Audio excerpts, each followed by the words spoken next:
My billionaire ex is back, and he knows I'm queen now. Part 4.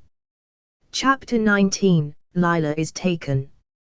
There are some moments in life that don't feel real, not because they are magical, but because they are horrifying. You replay them in your mind. You try to fix them. Undo them.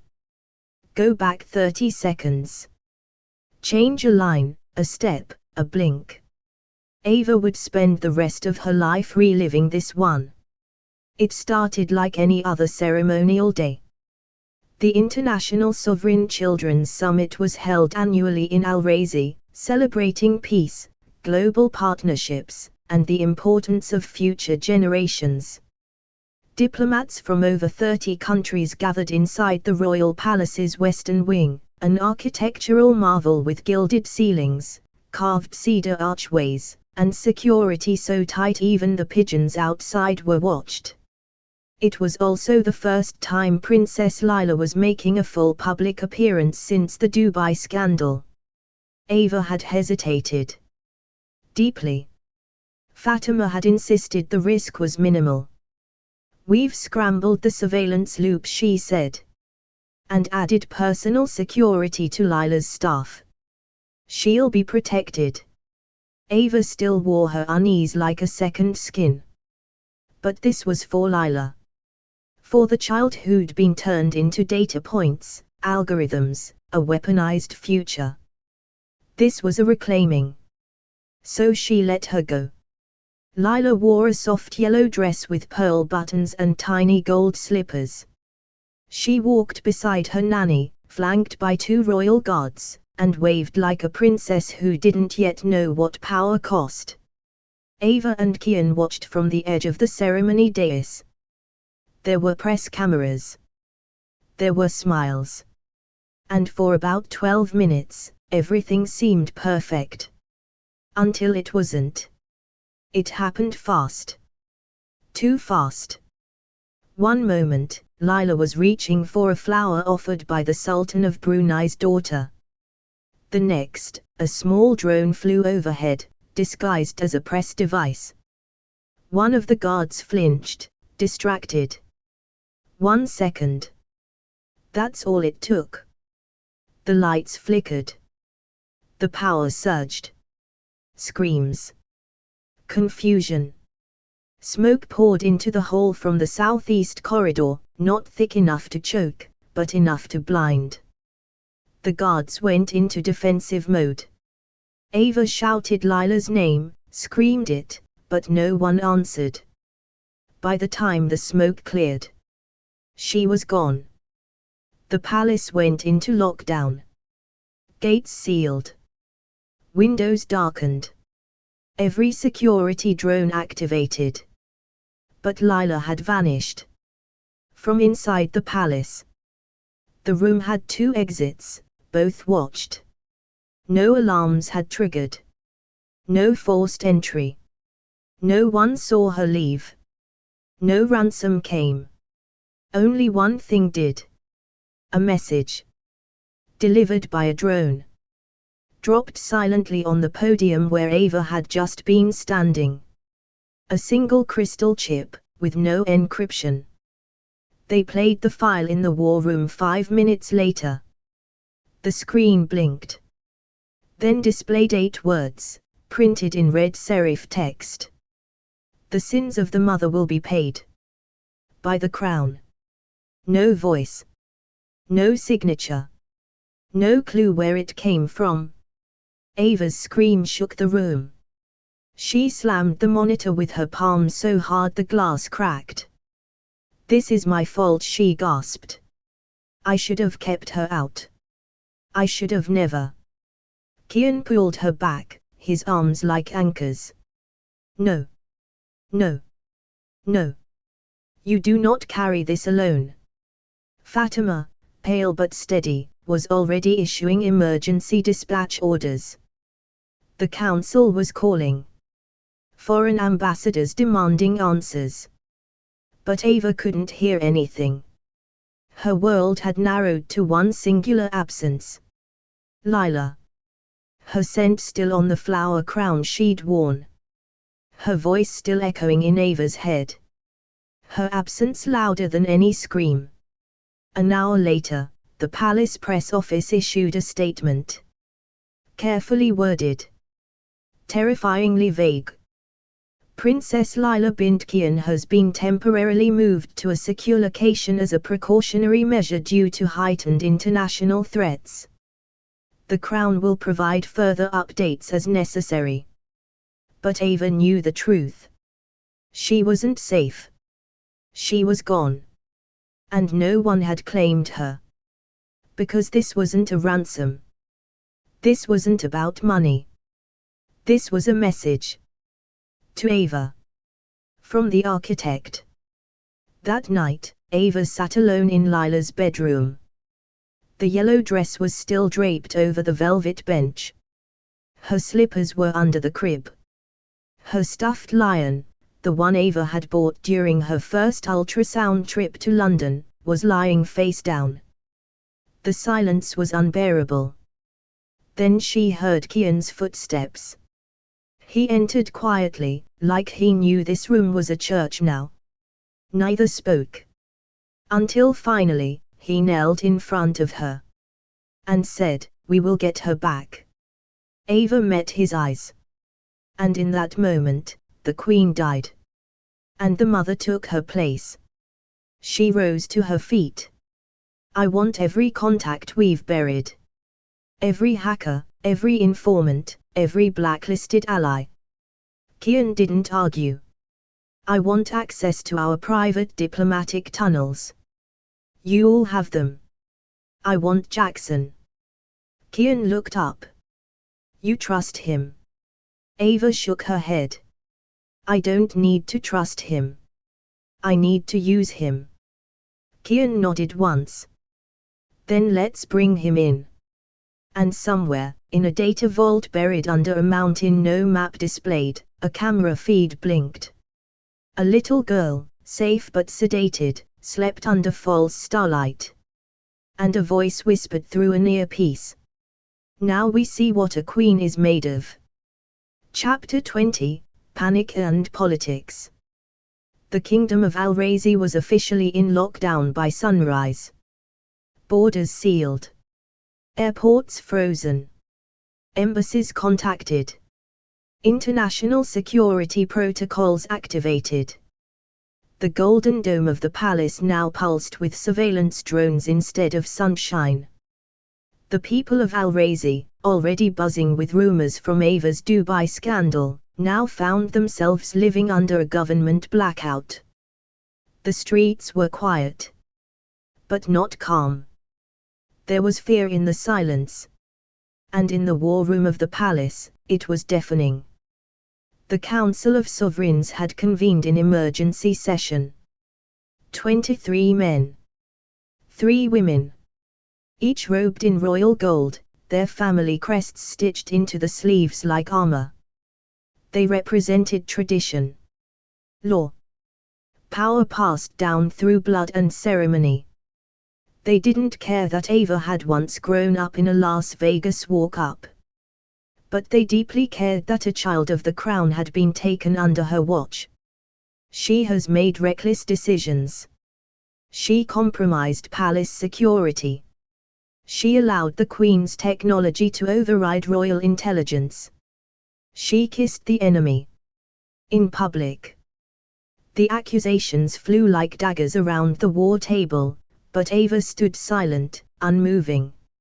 Still in the same midnight black pantsuit she hadn't changed out of since Lila disappeared. Her eyes were ringed in shadows. Her fingers trembled only when no one was looking. But she refused to flinch. She refused to be small. Kian stood beside her, not seated, not distant, but with her. Shoulders back, face unreadable, his royal medallion tucked into the folds of his robes. He had yet to speak. They were waiting for him. Councilman Tariq Al-Fahim, silver-bearded and dangerously persuasive, finally voiced what everyone else had danced around. The Queen must be removed from the royal line. Temporarily. For the sake of national stability. The chamber froze. Ava's breath caught, not out of surprise, but fury. Removed, she said, her voice low. Because my daughter was stolen from my arms and I'm not crying in the corner. Tariq folded his hands. Because the people are afraid. And fear turns to fury. And fury demands sacrifice. Then sacrifice me, she snapped, after I bring her home. Your judgment cannot be trusted, another counselor said coldly. Your behavior in Dubai was inflammatory. And now, your obsession with handling this outside palace protocol. My obsession, Ava interrupted, is finding my child. Not flattering your press coverage. The room buzzed. Tariq turned to Kian. Your Highness. This is now a matter of national order. You must decide. The throne requires clarity. The air tightened. All eyes turned to the king. Kian took a long breath. His gaze swept over the council. Then to Ava. He saw the fire in her eyes. The pain. The raw, unrelenting grief pulsing under the surface like a storm waiting to burst. She had spent the last 48 hours dissecting networks, interrogating diplomats, tracking data trails in 5 languages. She hadn't slept. She hadn't eaten. She hadn't broken. She was fighting, for Lila. For them all. And still, they called her dangerous. Kian stepped forward. When he spoke, his voice was quiet, but it cracked like thunder. My wife is not the problem. She is the solution. Remove her from the royal line, and you remove the only person who has seen through the lies that brought us to this moment. Remove her, and you lose not just a queen, but your future. The room went silent. Then Tariq tried one last angle. Then what do you propose? Kian looked to Ava. Not for permission, but for partnership. He turned back. We do not sideline the queen. We empower her. She takes command of the search. The council erupted. That is unheard of. She's emotionally compromised. She's untrained in military command. She's not just a queen, Kian said. She's a mother. Ava stepped forward, her voice now icy calm. I've built tracking systems for private defense firms. I've decoded high-level leaks the crown missed. I helped unmask the palace mole your own security vetted. And you still think I'm the liability? She let that sit. Then added. You want results? Let me off the leash. After 5 more hours of closed-door debate, the council did not approve the motion. But they didn't stop her either. Which, in palace terms, was permission. That night, in the dim blue of the palace situation room, Ava was no longer a ceremonial monarch. She was commander. Black fatigues. Sleeves rolled. Hair pulled into a tight knot. No tiara. No makeup. No script. Just a mother with a mission. And a list of people to make bleed. Chapter 21, Mother of the Throne. At 6:02 a.m., Ava Garcia activated a war room protocol that hadn't been touched in over 3 decades. Project Sunglass. Originally designed during the monarchy's post-revolution reconstruction, Sunglass was a contingency strategy for sovereign-led operations that fell outside traditional military channels. Discreet. Dangerous. Largely forgotten. Until now. Ava stood in the palace intelligence chamber, surrounded by a cluster of dim monitors, blueprints, heat maps, and blinking satellite feeds. Dressed in matte black tactical gear, Sleeves rolled, expression carved from steel. Not a queen. Not a symbol. A mother. Leading her own damn war. She didn't ask for permission. She assembled her own team. First, Fatima, of course, loyal, lethal, and emotionally bulletproof. Then, Reza, an exiled Moroccan tech broker Ava had met during a failed Silicon Valley acquisition years ago. He owed her a favor. Now he owed her his soul. Next, Eliza Cho, a hacker turned cryptocurrency analyst who once helped Ava expose a microfinancing embezzlement ring in Seoul. She answered Ava's call with only one word, when. And finally, against every instinct, every warning, and every ounce of Kian's protective fury, Jackson Dane. Because if they were going to find a digital ghost like the architect, they needed someone who once built his cathedral. Jackson arrived in Al-Razi under tightest secrecy. No headlines. No cameras. Just a black helicopter, a forged diplomatic manifest, and one bulletproof SUV. Ava met him alone in the operations hangar. "You're not here because I trust you," she said. "Of course not," he replied with a soft smirk. "You're too smart for that. You're here because you owe me. And because your software helped steal my daughter." Jackson's expression darkened. "Then let me help bring her back." The plan was brutal in its brilliance. They would attack the network not head-on, but from underneath, through backdoors Ava had once exploited in the private security firm MXR, and through tunnels literally forgotten beneath Al-Razi. While the royal guards pursued diplomatic routes and publicly staged border raids for show, Ava's team would move in the shadows. No red tape. No rules. Only results. Within 48 hours, they had triangulated 4 potential data echo points in the region, places where the architect's digital signature had passed through recently. 3 were dead ends. The 4th. A data center in coastal Oman. Abandoned. Decommissioned. But still pulsing with old heat, like a heartbeat someone tried to bury. The signal was faint. But Lila's biometric trace was there. Ava stared at the screen as it blinked. She was here. Fatima leaned in. "Then we're close." Ava stepped back. "Too close to go loud." "Not yet. We need more." So she made the call. To a man she swore never to speak to again. His name was Bassem.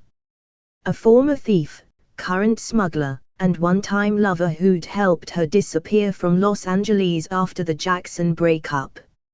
He now ran a network of mercenaries across the Gulf under the front of a shipping business. Ava owed him nothing. But she knew what he wanted. So she gave it to him. "I'll erase the warrant in Qatar. I'll clear your brother's name.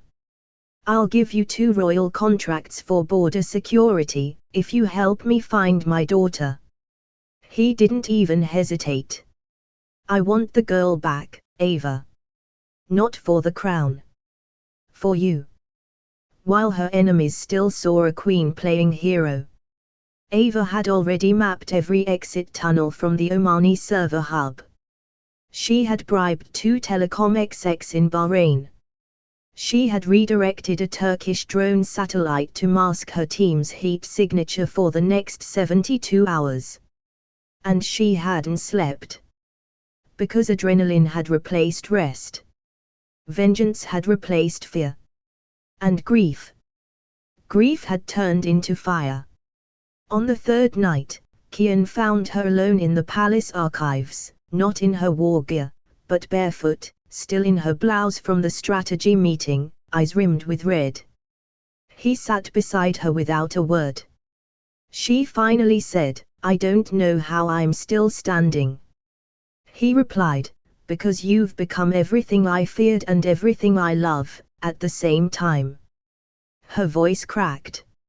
I'm not a queen anymore. He touched her hand. No. You're the throne. The next morning, Ava's team intercepted a new data ping. It was faint. Slippery. But it was a heartbeat. Lila's. Live. Somewhere deep beneath a converted medical compound in a no-fly zone. Ava stared at the monitor. Then looked up. Suit up. We move at dawn. Chapter 22, The Rescue. 3:47 a.m., somewhere between the borders of Oman and an uncharted no-fly zone over the southeastern coast. The desert was asleep. But Ava Garcia was not.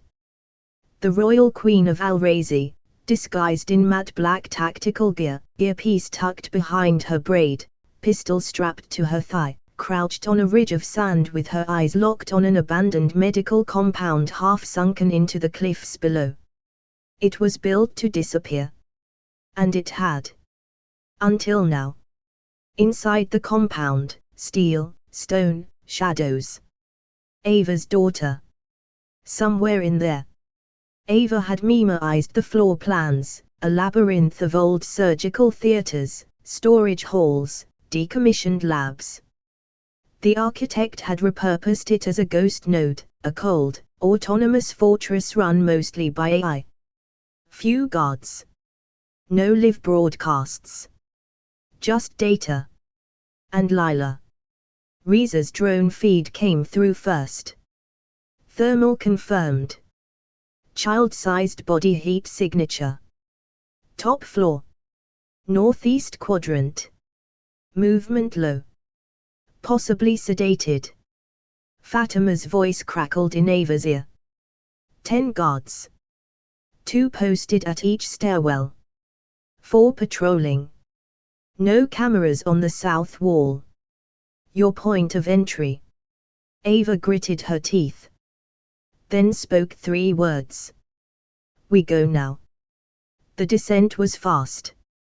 Silent. They moved like ghosts, Ava, Fatima, Jackson, and 2 mercenaries on loan from Basam's syndicate. 5 shadows weaving through the rock and wire and moonlit sand.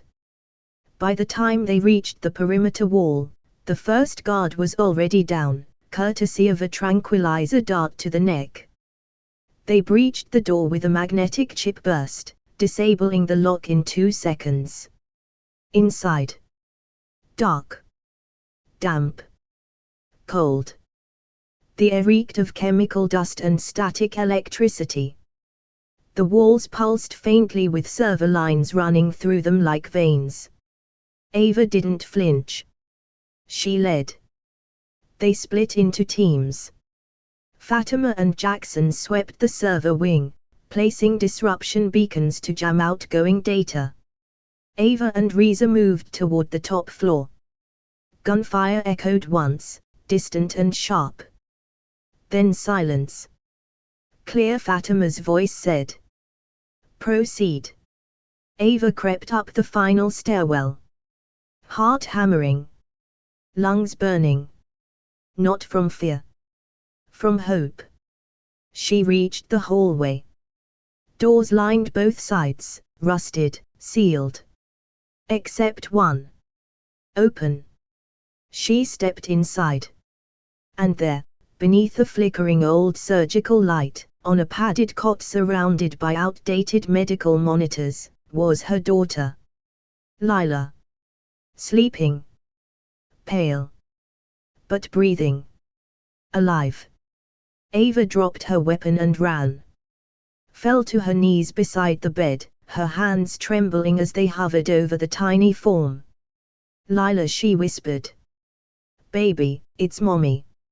I'm here. Lila stirred. Groggy. Her eyes fluttered open, those same dark lashes, that same tiny mouth Ava had kissed a million times. Mommy. The word broke her. She pulled Lila into her arms, gently, desperately, burying her face in her daughter's curls, tears spilling, breath shattering. "I've got you," Ava whispered over and over. "I've got you. You're safe. You're safe." A noise outside. Voices. They were coming. Ava didn't care. She pulled Lila into her arms, rose to her feet, and walked toward the door with the calm of a woman who had nothing left to lose. At the top of the stairs, a guard rounded the corner. He raised his rifle. Ava didn't flinch. Before he could fire, a dart struck him clean in the neck. He dropped like a stone. Fatima stepped out of the shadows behind him, rifle raised. "Sorry I'm late." The exfil was chaos. The hallway lit red. An explosion rattled the compound, Jackson's server bombs, timed perfectly. Smoke poured from the west wing. Lights failed. Emergency sirens shrieked through broken speakers. They ran. Through tunnels and debris. Lila clutched to Ava's chest, her face pressed into her mother's collarbone like a lifeline. Behind them, the entire compound began to collapse, data erased, systems fried, smoke choking out every trace of the architect's lair. By 5:28 a.m., they reached the extraction point. A royal helicopter landed in a maelstrom of sand and sunrise, blades whirling, dust storming. Kian was already there. He sprinted the moment he saw her. Ava staggered toward him, face streaked with tears and ash, Lila still in her arms. She passed their daughter into his. And finally, the king broke. Kian dropped to his knees, holding Lila against his chest, sobbing into her hair like a man who had survived war but not grief. "She's okay," Ava whispered, her hand on his head. "She's okay. We're okay." Fatima stood beside them, scanning the horizon. Jackson hung back in silence, blood on his sleeve, regret in his eyes. No one spoke. Because there were no words. Only this. Family. Reunited. In fire. In storm. In everything. By sunrise, the helicopter lifted into the air. The desert faded beneath them. The nightmare left behind. But as Ava cradled Lila between her and Kian, one thing remained clear. This was not the end. It was a reckoning.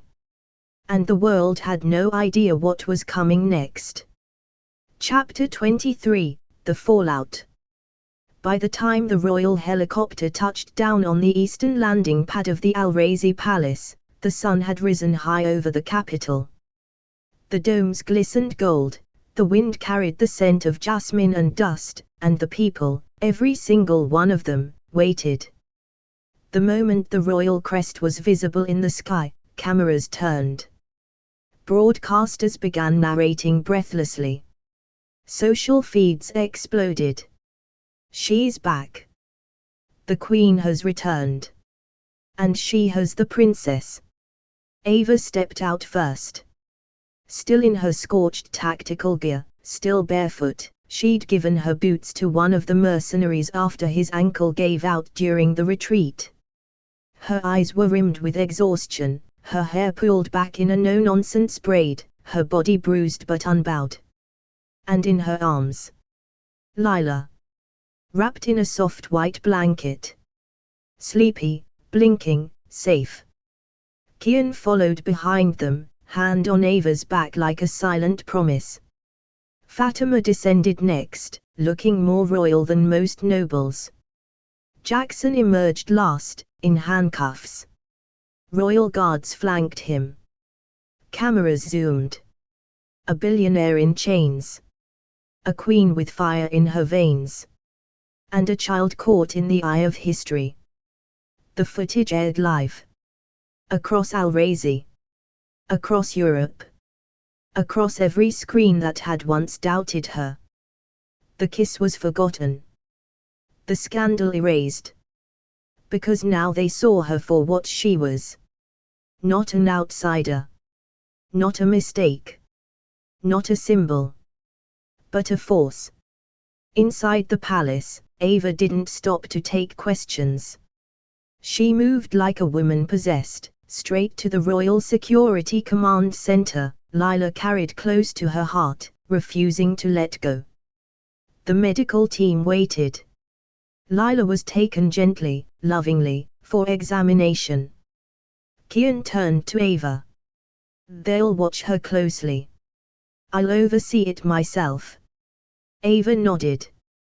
Then turned back to Fatima. "I want the surveillance logs. All of them.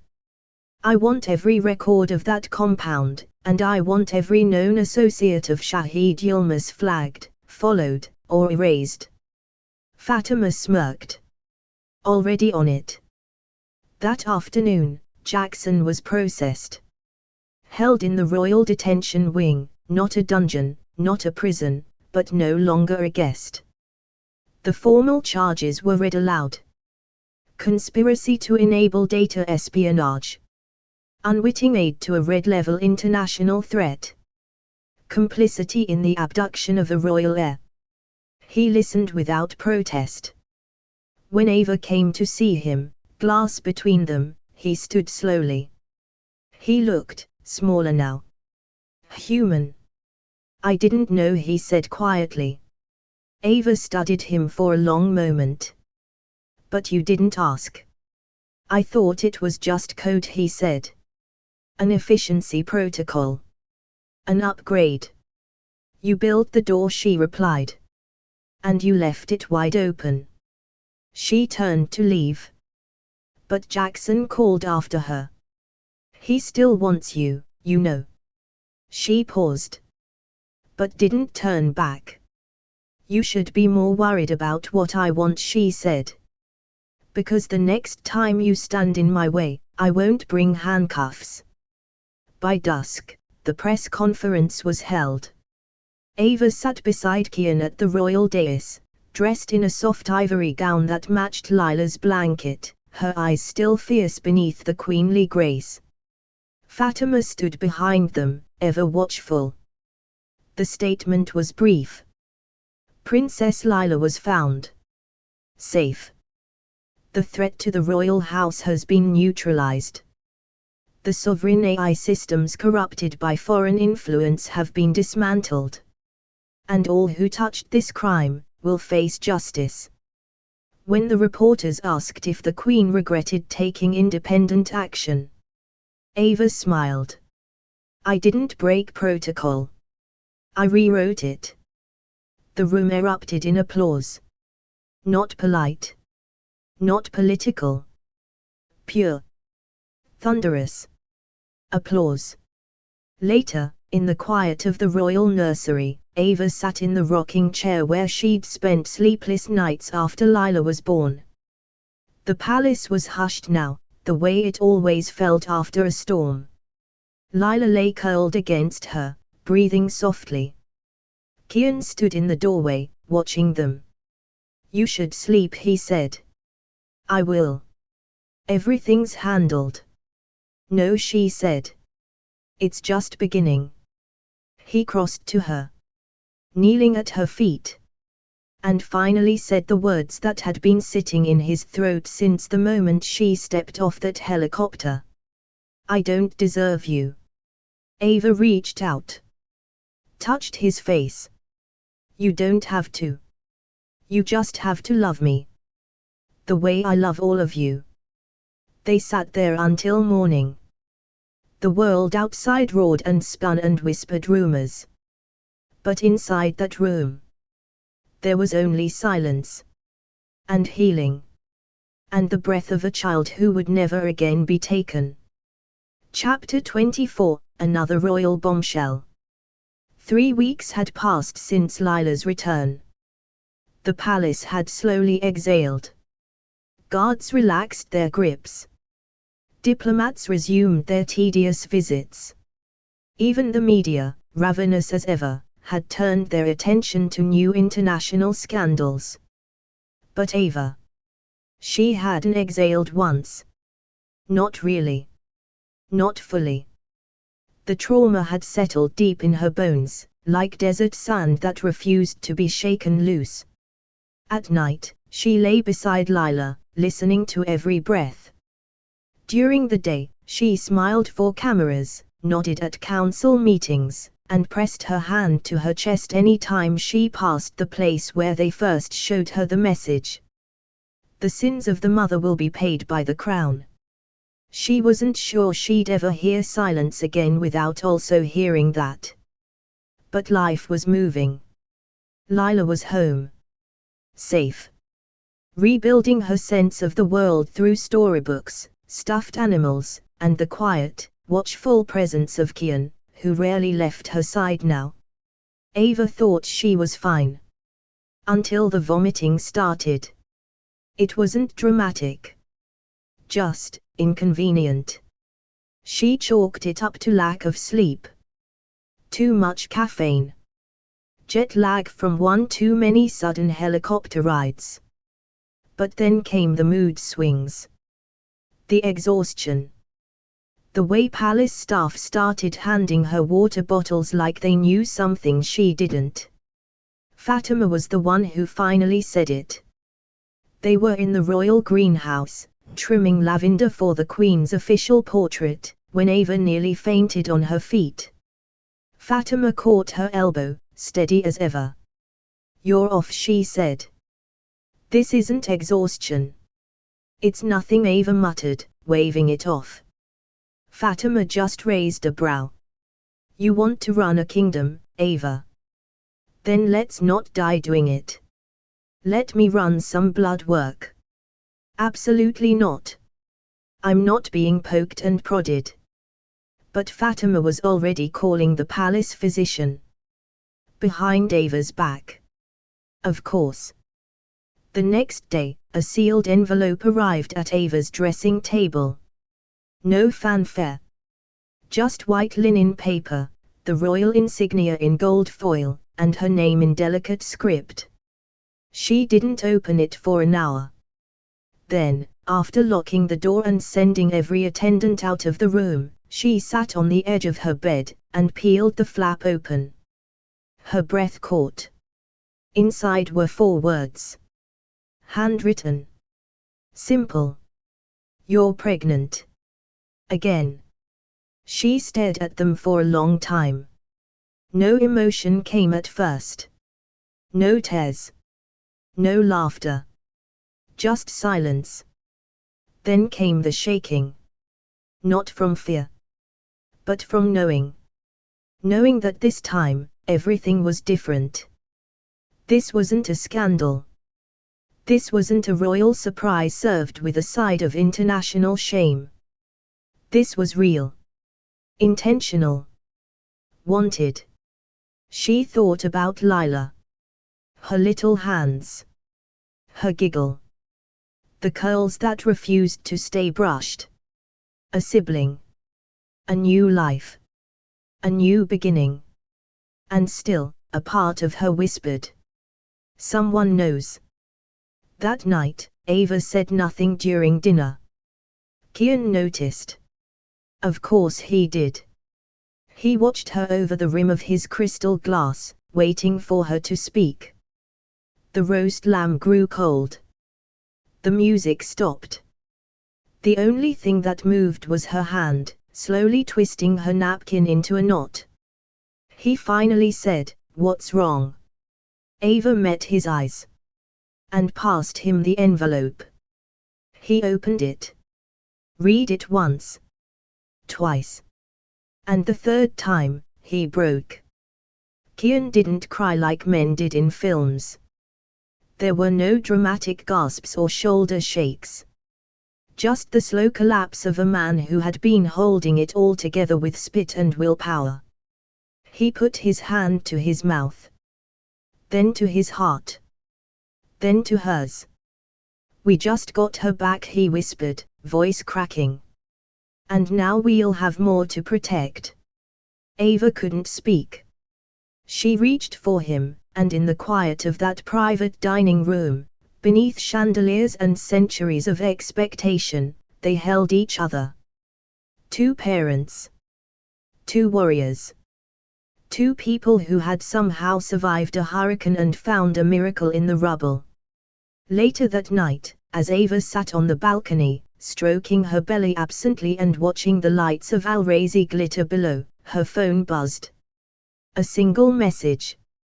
No contact. No number. Just this. She was only the beginning. We're still watching. Chapter 25, Long Live the Queen. It was the kind of day legends are written about. The morning sky over Alrazi shimmered with a rare golden clarity, the desert wind carrying the scent of rose water and incense. Across the kingdom, banners snapped in the breeze, and the sound of ceremonial drums echoed from the minarets and palace towers. The people had gathered in the thousands, filling the palace square, filling the streets, filling balconies and rooftops, waiting for the first glimpse of the woman who had become more than their queen. Their protector. Their reckoning. Their story. Inside the palace, Ava stood at the edge of the royal balcony, hidden behind the gold-threaded curtain. She wore a bespoke white power suit, tailored so precisely it fit like armor. Its high collar crowned her neck like a scepter. Her makeup was flawless, radiant but sharp. The tiara was nowhere in sight. Instead, a single diamond pin, the same one she wore the night she fled the palace to find Lila, glinted at her collarbone. In her arms. Lila. Healthy. Whole. Smiling. Wearing a cream dress and a tiny golden sash that read, in elegant calligraphy, "Future of the Throne." Kian stood beside them, tall, resplendent in royal robes, hand resting on Ava's lower back like a man who had made peace with power, love, and the limits of control. He leaned toward her. "You're not nervous?" Ava smirked, eyes fixed on the crowd beyond the curtain. "Darling, I've gone into a terrorist compound barefoot. A balcony doesn't scare me." He grinned. "I'll remember that when I need someone to handle the budget committee." The drums stopped. The trumpets sounded. And then, silence. Ava stepped forward. The curtain lifted. The roar of the crowd could have shattered glass. A wave of voices, relief, or joy, surged through the city as she stepped into the light. Lila balanced confidently on her hip, the breeze tugging at the edges of her jacket like it, too, was bowing. Phones flashed. Flags waved. The moment wasn't just televised, it was burned into history. A queen in white. A child reborn. A country restored. And yet, the air carried something else, too. Something less visible. More dangerous. A watching. Inside the palace's upper security chamber, a red notification blinked on the private console of Fatima's operations room. Alert, unauthorized access detected. Target, Royal Medical Archive. Timestamp, 003, 1 hour after Ava's pregnancy confirmation. She cursed under her breath and launched a trace. But the signal was already bouncing, scrambled through a mesh of 7 servers, half of which didn't technically exist. Then, as the screen recalibrated, a new message appeared. Short. Precise. Delivered to Ava's private inbox. No sender. No trace. No return route. Just this. This isn't over. Back on the balcony, Ava felt it. The chill beneath the triumph. The flicker in the corner of her vision, not fear, but clarity. Because ruling wasn't just about speeches or ceremonies. It was about knowing the knife is always coming, and daring it to strike. She shifted Lila on her hip, then raised her hand to wave, The people cheered louder. She waved, backward, awkwardly, adorably, regally. The crowd lost their minds. Behind her, Kian chuckled. You're waving with the wrong hand. I'm left-handed, she lied. No, you're not. She shrugged. Fine. I'm distracted. By what? She turned to him. Eyes clear. Voice steady. By the next battle. He looked at her. Smiled, slow and proud. And said, then long live the Queen. Epilogue, one line. In a dark, anonymous server farm somewhere in Berlin, a line of code rewrote itself. And blinked once. Then again. And again.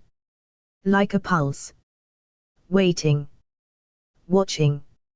Listening. Thanks for listening to Billionaire Romance Stories, where love meets luxury in the most unexpected places. If you enjoyed this story, make sure to like, subscribe, and drop a comment. We love hearing your favorite twists and wild theories. And don't forget to ring that bell, because in this world of yachts, secrets, and steamy romance, the next story is always one scandal away.